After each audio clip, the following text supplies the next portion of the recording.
Hi everyone, here we've got the EMPORIA Smart 3 Mini, and let me share with you how to change the screen timeout on this device.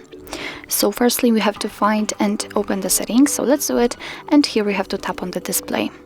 Now let's tap on advanced, and right under it we've got sleep options, so let's tap on it, and here we've got some options from which we can choose. We can set either 15 or 30 seconds or 1, 2, 5, 10 or 30 minutes.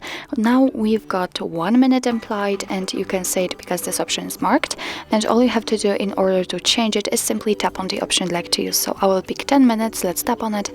As you can see, it immediately changes right here, so it means that from now on, after 10 minutes of inactivity, this device will black out.